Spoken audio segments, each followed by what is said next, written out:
Y ahora pasamos a lo interesante. Vampiro existen. Señoras y señores, prepárense porque... A ver, obviamente ya veo que en el chat ya estáis al tanto de esto, pero uno, sin saber de esto, podría pensar que, claro, siendo Sherlock Holmes, siendo el autor de Sherlock Holmes, nuestro querido Arturito es un defensor de lo racional y de la ciencia y del cerebro. Pero nada más lejos de la realidad. Este señor, Arthur Conan Doyle fue durante toda su vida un ferviente defensor de los fenómenos paranormales, del espiritualismo con mayúscula, no del espiritismo, del espiritismo también, pero del espiritualismo con mayúscula, que ya hablaremos de él, pero que básicamente es una religión o una filosofía de vida, religión, whatever, que no solo... Se la habría pasado también con los ovnis. Ya. Que, bueno, no sé si lo suyo era rollo ovnis. Yo creo que era más bien vida después de la muerte y demás, veremos. Precisamente porque el espiritualismo es una religión que no es que solo la profesara o que se declarara que era de esa religión, sino que era un ferviente una rama promovedor. Ya, un poquito del palo. Le ayudó a promover fervientemente, fue misionero y de hecho escribió varios libros que ayudaron a sentar las bases y definir lo que era el espiritualismo, ¿no? Pero bueno, paso por paso. En 1887, en Southsea, o sea, como esto es como volviendo a la bio. Sí, a la bio es cuando estaba en sus 20 y tantos o 30. Sí, tenía unos 24, creo, que fue cuando abrió la consulta a la que nadie fue.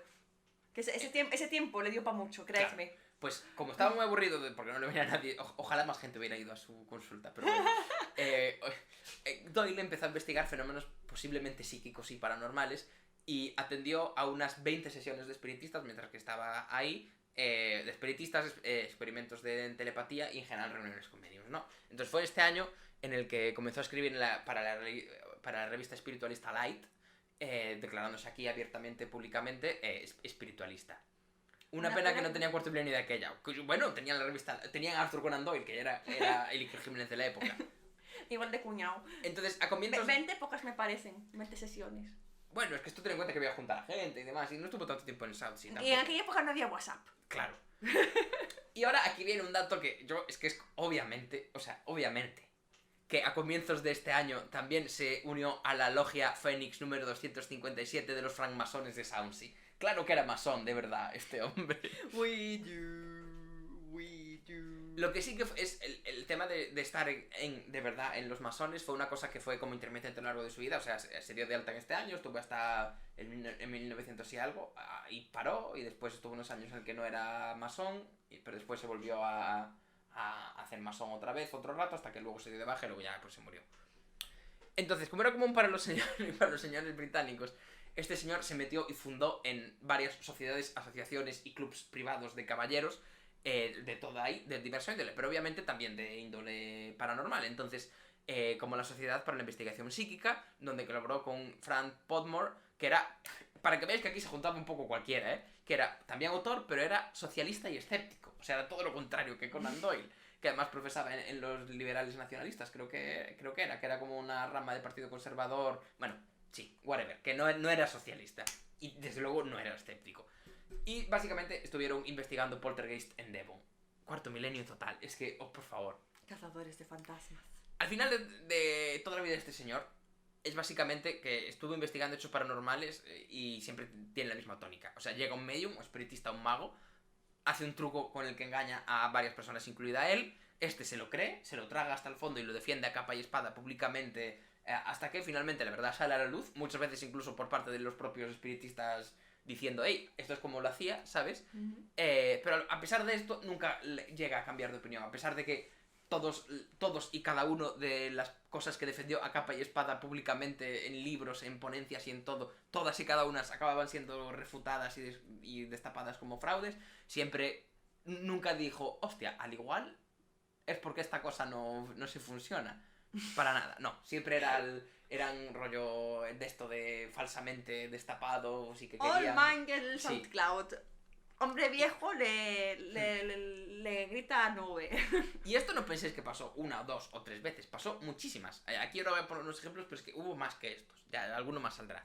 Y uno de ellos es que es tan... Bueno, es que lo he puesto de último, pero vamos, es el mejor de todos. Entonces, primero, Julius... Espera, y voy a cambiar la foto de Vampiro Existen a... este señor haciéndose fotos de espíritus de una fotógrafa espiritista que había.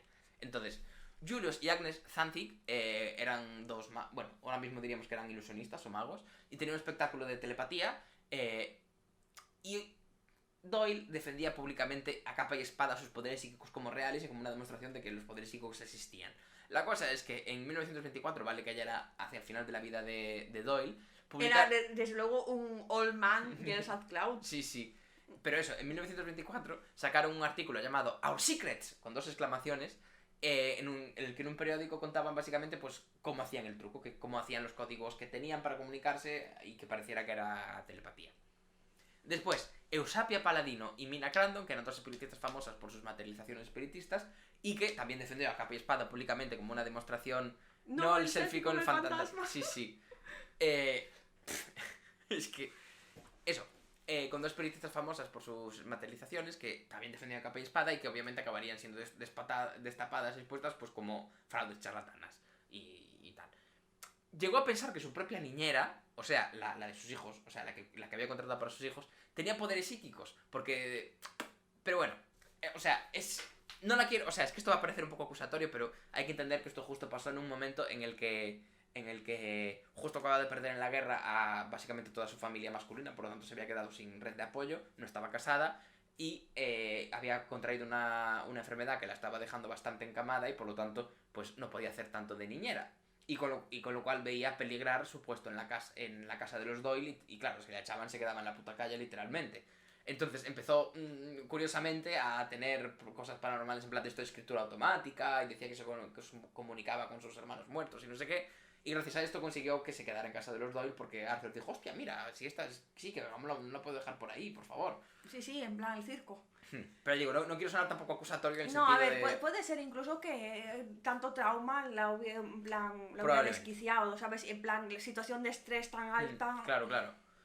Después también está el caso de Pete Selbit, que es un mago que hizo una demostración en su piso cuando Doyle estaba presente. Y aquí, o sea, el Selbit no debía ser el mejor ilusionista del mundo porque Doyle quedó un poco escéptico al respecto. Dijo, no estoy yo muy seguro de si este hombre... O sea, me lo tengo que pensar bien porque quizá no sea genuino. Pero bueno, igualmente se ve que también lo defendió y demás. Un mago. Sí, un mago en plan el mago pop, ¿sabes? Sí. O sea, es que este tío pensaba que los magos, en plan la gente que hace, ilusionistas y gente que hace trucos. Eran magos en plan, de verdad, en plan Gandalf, ¿sabes? En plan de poderes mágicos, pero bueno. Después, en 1900, que tengo aquí la imagen. En plan Gandalf. O sea, me refiero que pensaba que los magos... Que era gente que estaba dotada de poderes especiales. Que no es que fueran ilusionistas con habilidades para hacerte creer cosas que no son, ¿sabes? En plan tal, sino que eran magos en plan magos, con poderes mágicos, de verdad, paranormales, ¿sabes? Digo, en plan Gandalf, podía haber dicho en plan Dumbledore, en plan Harry Potter, ¿sabes? Aunque tenía un tinte siempre rollo espiritista y tal, pero bueno, vale. Que eran místicos. Después, en 1922... también cerca de morirse ya, publica The Coming of the Fairies, que es un libro en el que muestra su creencia en los seres sobrenaturales de la naturaleza, como las hadas y demás, y defiende... Perdona, es que me ha acabado de cargar el reloj y ha vibrado muy fuerte y me ha asustado, en plan que era eso. Vale, eso. Un libro en el que muestra su creencia en seres sobrenaturales de la naturaleza, como las hadas y demás, y defiende a capa y espada, poniéndolas en las impresiones de los libros, las 5 fotografías de las hadas de Cottingley, las cuales... Finalmente se demostraría que obviamente son falsas. O sea, estás viendo en pantalla pantalla la foto. Se ve que estas hadas, o sea, son más falsas que billetes de 3 euros. Pero bueno, entiendo que en aquel momento la fotografía era algo nuevo y todavía no tenías el ojo tan adaptado a ver que claramente esas hadas eran dibujos en plan de papel, ¿no? Pero bueno, ok. Igualmente, eso. Bueno, a ver, Arturo, por favor. Pues espera que ahora viene el bueno. Esto eran solo los... Tal. Ahí vamos. Quizás el caso más flagrante es el de Houdini. Porque este señor... Es que de verdad. Este señor conocía personalmente a Houdini y de hecho, alguna vez que fue ¿Cómo con estas hadas? Ya. Pero bueno, además como cuando se descubrieron que las fotos eran falsas, las hermanas que las hicieron dijeron, bueno, vale, sí, las fotos son falsas, pero sí que vimos hadas de verdad, solo que no nos dejaron sacarles fotos. ¿Sabes? Es que siempre puedes dar una vuelta más para seguir creyendo. Pero bueno, sí. Houdini, que nos concentro. Doyle conocía personalmente a Houdini, tampoco voy a decir que fueran amigos, pero eran conocidos. O sea, se conocían personalmente más allá de verse un día. Y una vez, Houdini llegó incluso a hacerle algunos trucos en el piso de Sí, Houdini personalmente, ¿no? En Petit Comité.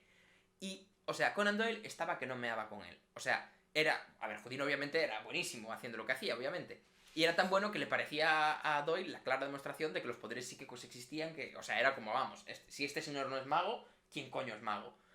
Pues resulta que Houdini era públicamente escéptico. O sea, Houdini nunca dijo que tenía poderes de nada. O sea, siempre... Dijo que hacía trucos. Claro, siempre defendió que lo que hacía era una muestra de habilidad y para nada de nada sobrenatural. Arturo, please. Es que Arturo, please. La cosa llegó al punto de que en este día en el que le hizo un truco en su casa, en Petit Comité, y Doyle se quedó tan abrayado, se quedó tan sorprendido de tal, Houdini le dijo, bueno, para que este señor no vaya por ahí diciendo habladurías y defendiendo cosas que yo sé que no existen, voy a romper el código mágico, ahora que estamos en Petit Comité, y explicarle cómo he hecho el truco. ¿Sabes? Destriparle cómo se hacía cada uno de los trucos. Porque no es magia, por favor. Arturo, te estoy enseñando la puta cara, joder, no me falles con esto. Pero esto es precioso, el claro, primer stand. Claro, se lo explicó en plan de no, mira, que esto se hace así y tal, o sea, no es sobrenatural. Y Coy dijo que no, que eso era magia, que él no le contara milongas, que le parecía muy bien que no quisiera desvelar. En plan, desvelar que tenía poderes y todo eso, y que le quisiera dar un cariz de tal para estar más tranquilo, pero que él sabía que era magia y que por favor dejara las tonterías de que lo era un truco. Si pudieran hacía fan con sacudir. Tal cual. Me imagino en plan. Y claro, esto... Claro que sí, Gandalf es más realista.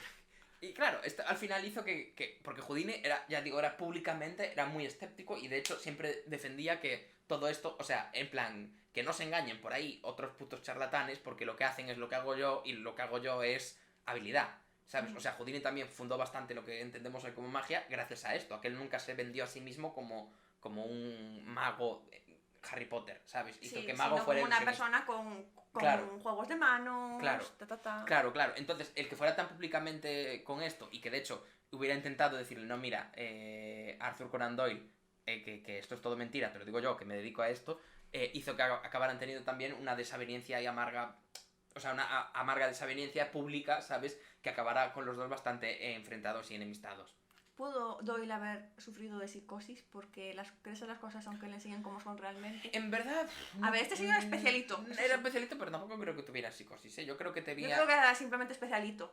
Y tenía muy arraigadas las creencias espiritualistas. A ver, era irlandés. Ahora, bueno, escocés, pero sí, con ascendencia sí. irlandesa. Eso indica cosas. Y cuando tenía eso tan como base de su sistema de creencias que no podía aceptar que no fuera así, ¿sabes? Entonces... Y luego, para que veamos que realmente... cosas que nos parecen como muy actuales realmente ya estaban presentes en otros momentos. Ya por aquel entonces se hacía esto de buscar opiniones enfrentadas, así que estuvieran de temas candentes y coger a dos, ¿sabes? A un representante de cada postura y hacer debates públicos. No había tele, ni YouTube, ni Twitch como hay ahora, entonces lo hacían ¿dónde? Pues en el Queen's Hall de Londres. La gente iba a Queen's Hall a ver a dos tíos... En los años 20. En 1920, a ver a dos tíos discutir de la pollada que estuviera de moda en el momento. Y en este momento, como era el tema del espiritismo... a ver, hay gente que practica la Wicca y que no es un normal, con cariño va. Pero a ver, es como los bajos en las ventanas, pero a otro nivel. Mira, no voy a hacer ningún comentario sobre ese comentario, porque entonces al igual me gano enemigos. Ala. Te van a pedir debatir en el Queen's Hall. No, ya, y yo sí que lo voy a hacer a mí. Bueno, eso. Eso. Y entonces en 1920 Doyle y el escéptico Joseph Macabe, me encanta que te llames Macabe. No me acaba de convencer.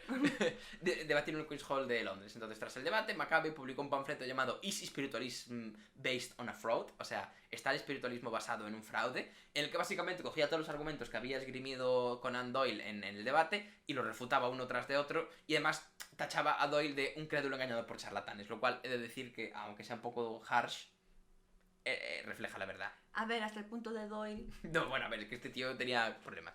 Sí, y luego... quería creer. Claro, y esto quedaría como una simple anécdota de la credulidad de este hombre, como jaja, qué gracioso, si no fuese porque Doyle era un poco un cabrón a varios niveles. Por un lado, defendía que los enfermos mentales en realidad eran personas poseídas por espíritus.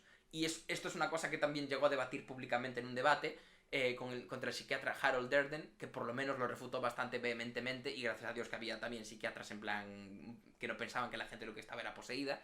Pero aún así, Doyle siendo... Porque tengamos en cuenta que este señor era el puto autor de Sherlock Holmes, mega famoso. era médico, o sea que también tenía como un cierto nivel es científico. Caballero... A ver, tenía o sea, era en plan la persona perfecta para hacer una falacia de autoridad. Claro, era un caballero, era un gentleman, era una figura pública, entonces en todas las posturas que apoyaba ganaban cierto peso. Y esto yo creo que también hizo que esta idea de que al final la gente con problemas mentales es lo que tiene, en realidad es que están poseídas o no sé qué, que se arraigase un poco más y tardara un poco más en realmente sacarse, y por lo tanto que la gente con estos problemas tardara más en llegar a tener el tratamiento que necesitaba. Claro. Vale que las creencias wiccanas pueden ser peculiares, pero Doyle no estaba bien. Yo te digo Yo que creo Doyle que sí tenía que... psicosis, porque si no, no es normal. A ver, Yo es un creo que señor sí. del siglo XIX. Yo creo que sí que estaba bien. O sea, yo no creía en lo que creía y ya está. Lo que pasa es que, joder, las creencias cristianas que tiene la gente y que realmente tiene la fe en plan a tal, son del mismo palo. Lo que pasa es que están como un poco más aceptadas. Y en el siglo XIX, lo comentamos ahora, precisamente todo el tema del espiritualismo estaba muy socialmente aceptado y, vamos, tuvo un subidón enorme. Sí, sí. Era como en plan la mezcla del misticismo y la ciencia. Claro, y hoy en día ya tenemos muy aceptado y muy... O sea, es como algo que no te tienen que explicar. O sea, bueno, te lo tienen que explicar cuando eres niño, pero sabemos, el espiritismo son charlatán, o sea, es falso. Es magufado. Es magufada, o sea, en el sentido de espiritismo de rollo, ¿sabes? Esto de que te lean la mano o estas cosas, ¿sabes?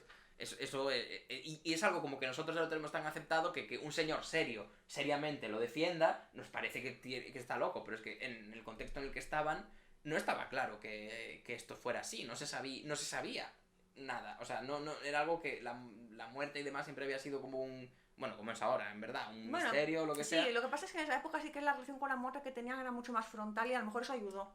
Y yo sobre todo creo que hay que tener en cuenta, pero no creerse lo del mago cuando te lo está enseñando. Bueno, pero es que la gente racionaliza por encima de sus posibilidades. Él era especialito, sin duda.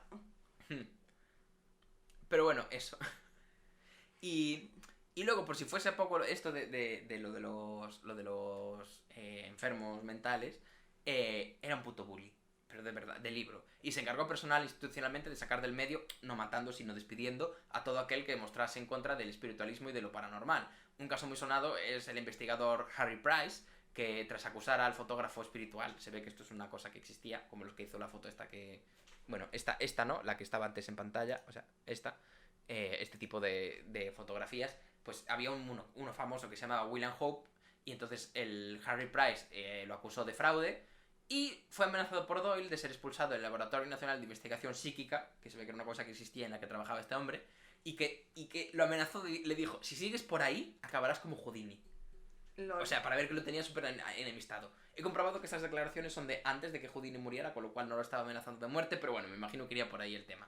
Entonces, Prince declaró que sufrió abuso durante muchos años por parte de Doyle y sus amigotes por exponer a Hope, el cual obviamente acabó demostrándose que era un puto fraude. O sea, ¿El laboratorio de qué? El Laboratorio Nacional de Investigación Psíquica. Claro, el hecho de que tenga nacional me hace pensar que era algo más serio de lo que podría parecer hoy, ¿sabes? Porque de nuevo, hay que tener en cuenta que estas cosas en aquel momento no se sabía 100% que eran falsas, ¿sabes? Había que ver a ver qué coño pasaba aquí, ¿sabes? Pero bueno, sí. Espera, me voy a hacer pipí porque Sí, este señor me está matando. Y continúas hablando de cosas místicas, ¿no? Claro, y el caso es que esto no fue un caso aislado. O sea, no penséis que esto lo hizo con una o dos personas, sino que 84 miembros de la sociedad acabarían siendo echados o resignando por oponerse al espiritualismo. Y resignando forzadamente, digamos. Y además todo esto siempre estuvo ligando, como ya he dicho, a sus creencias espiritualistas, siendo espiritualismo con E mayúscula, que es una corriente filosófica que está opuesta a lo que sería el fisicalismo y que aunque es algo que puede ser aplicable a creencias que existen desde el principio de los tiempos y que el ministro, yo lo veo ya. Eso, que son la corriente espiritualista es algo que se puede aplicar a creencias que existen prácticamente desde el principio de los tiempos. Normalmente usamos este término cuando se usa espiritualismo con E mayúscula, se usa para referir a una corriente concreta socio-religiosa que ganó mucha atracción en el siglo XIX en Europa. La principal característica del espiritualismo es el funcionario de ese ministerio, Dream Goal. A ver, tampoco estoy muy seguro de que fuera un ministerio, porque o sea, ya digo, esta gente hacía asociaciones, laboratorios, clubs y demás, en plan, por encima de sus posibilidades. Pero bueno, sí, la principal característica del espiritualismo es la creencia en la existencia más allá de la muerte y en la capacidad de que puede haber una comunicación entre ambos planos. Le he puesto planos, no sé si es el término correcto, pero bueno, me entendéis, ¿no? Que hay algo después y puedes llegar a contactar con ello y por lo tanto esto da pie a toda la paranormalidad que se te ocurra. Obviamente la creencia es mucho más que solo esto y tiene muchas otras vertientes, pero Tampoco tenemos, o sea, tampoco voy a meter ahora aquí a hacer una tesis sobre el espiritualismo porque no cal, tampoco, o sea, no, tampoco creo que tenga tanto interés. Y además fue algo que se siguió mezclando con el cristianismo, o sea, es verdad que Conan Doyle ya no se consideraba el mismo cristiano, se consideraba espiritualista, pero sí que cogía mucho del cristianismo o no renunciaba del todo al cristianismo y de hecho seguía como teniendo como las enseñanzas de Cristo como algo importante. Y eso, el espiritualismo yo creo que responde bastante al contexto sociocultural concreto que había en la Europa del siglo XIX, en donde los avances tecnológicos y médicos hicieron que la relación social para con la muerte cambiase bastante, porque de repente tenías como unos avances científicos en medicina enormes que te estaban dando conocimientos y curando cosas que hasta ahora eran... pasa. Ya quería interrumpir la frase. Sí, que hasta ahora se habían dado como, ¿sabes? Incurables o como sentencia de muerte, como lo quieras decir. Y... Uy, espera, a ver, ponte. Y entonces, claro, el que los avances científicos y médicos parecieran que podía haber, ¿sabes? Que de repente lo podríamos saber todo y podríamos, o sea, que el misterio de lo que hay después de la muerte o todo esto era algo que simplemente aún no sabíamos y que lo llegaríamos a saber, ¿sabes? De que encontraríamos o sea, de que la ciencia no rechazaría cosas de las creencias que tenemos, sino que simplemente le daría la explicación científica, ¿sabes? En plan, que se encontraría la explicación científica para el alma, el espíritu, la muerte, el ascenso a los cielos, etcétera, etcétera, ¿sabes? El más allá. Buenas noches a todos. No, buenas noches a todos. Ya que amigos. Sí. Bienvenido, Tomás Torbado. Muy buenas noches, Tomás Torbado. Hoy hemos hablado de House y, para quien no lo sepa, House está basado en Sherlock Holmes. Entonces, por lo tanto, hemos hablado un poco de Sherlock Holmes y ahora estamos hablando de la vida y obra y afición de Arthur Conan Doyle, autor de Sherlock Holmes, que tiene mucha tela porque ahora estamos en la parte de su relación con el espiritismo, el espiritualismo y que era masón, o sea, masón de verdad, era Frank Masón, de la logia número 257 de Fénix, o sea, Fénix de Southsea. De Phoenix Wright. Y ahora estamos hablando de sus creencias espiritualistas y estamos dando un poco de contexto de qué cojones es el espiritualismo porque... Quiero decir, está el espiritismo o el espiritualismo como usado con minúscula en general de creencias acerca de la espiritualidad y demás, pero luego está ser espiritualista con mayúscula, que quiere decir una cosa concreta. ¿Le pega a ser masón? O sea, no podría no serlo. No, claro que no. Pero bueno, sí. El caso es que, ya digo, entrar más en concreto en el tema del espiritualismo es algo que no vamos a hacer, ya no solo porque no tengamos tiempo, sino porque no tenemos ganas. El tema es que este señor no solo es que profesara o militara en el espíritu, y que dijera, yo soy espiritualista, como yo sí digo ahora, yo soy cualquier religión del mundo, ¿no? Sino que, como ya hemos dicho, fue muy activo dentro del movimiento espiritualista. Ya desde el 87 se consideró que formaba parte de la religión espiritualista, pero se dice que con la Primera Guerra Mundial sus creencias se vieron bastante reforzadas, en parte por toda la muerte que vivió, ¿no? De repente su hijo murió de una neumonía después de ser herido en el Somme, su hermano también murió por neumonía, murió su cuñado, murieron sus sobrinos, así como muchos otros conocidos. Morridos todos. Sí, incluido su buen amigo y periodista William Thomas Stead, que murió, esto fue antes de la Primera Guerra Mundial, pero murió en el Titanic. Entonces, obviamente... Vean nuestro capítulo sobre el Titanic. Está en YouTube. Había que mencionar el Titanic. Si hemos mencionado el Somme, también... O sea, este señor estuvo metido en todos los fregados que había en su época, ¿eh? Entonces, claro, todos... ¡No! Entonces, toda esta muerte, obviamente, le reforzó la idea... Lo reforzó en sus ideas espiritualistas. Y entonces yo creo que también Titanic, is always come back. Sí. Pero creo que es por eso que podemos ver que fuera tan reticente de dejar atrás las ideas espiritualistas y de que se tuviera que aferrar a charlatanes, incluso gente que le decía que no, coño, que yo no tengo poderes, ¿sabes? Uh-huh. Porque, o sea, sería como que entonces... Trauma. Claro, no sabría dar sentido a toda esa muerte que sufrió de gente cercana a él, ¿no? Entonces... toda esta muerte, todo el tema de la guerra y demás, le dio la idea de que el espiritualismo era lo que él llamaba una nueva revelación enviada por Dios para el consuelo de los afligidos. Que esta es una frase brutal. Entonces, en 1918 publica su primera obra espiritualista, que era The New Revelation, la nueva revelación, y solo un año después, The Vital Message, el mensaje vital. Doyle, como ya he dicho, como he medio hecho alusión antes, favorecía el espiritualismo cristiano, o sea que veía como el espiritualismo como el nuevo paso en el cristianismo, y de hecho llegó a escribir a la Unión Nacional de Espiritualistas, que era la mayor institución espiritualista de Gran Bretaña, para tomar una postura cercana al cristianismo, coger los 8 los 8 preceptos y tal, y aceptar a las enseñanzas de Lord Jesus. Desde 1920 viajó por Australia y Nueva Zelanda como misionero espiritualista, y hasta su muerte continuó realizando misiones, dando conferencias por Gran Bretaña, Europa y Estados Unidos sobre esta superreligión. No solo publicó ensayos, sino que muchas de sus obras tocaban centralmente temas espiritualistas, como la novela The Land of the Mist del profesor Challenger, que es la primera de ellas. Su última gran obra espiritualista fue The History of Spiritualism, y fue publicada en 2 volúmenes en 1926, y fue hecha en colaboración con W. Wesley Cornell. Leslie. ¿Qué he dicho? Wesley. Ah, perdona, he mezclado la W. Leslie Cornell. Esta obra causó algo de controversia, dado que recibió críticas favorables de la revista Nature. Entonces hubo muchos críticos que dijeron, espera, ¿qué te has bebido, revista Nature? ¿Qué te has bebido, revista Nature, para decir que una obra que defiende el espiritualismo está ok, ¿no? Y esto lo que hizo fue que estos mismos críticos lo que hicieron fue tachándole, o sea, fueran más vehementes en tachar el espiritualismo de un fraude, charlatanería, criticar la falta de rigurosidad de la obra de Doyle en sí para tratar con estos temas, ¿no? No me esperaba que Doyle fuera profeta, la verdad. Tal cual, tía. Y ahora, con esto acabamos el tema de Doyle y el espiritismo, que yo creo que ya está bastante. Sí, suficiente. Y vosotros diréis, bueno, escritor de Sherlock Holmes...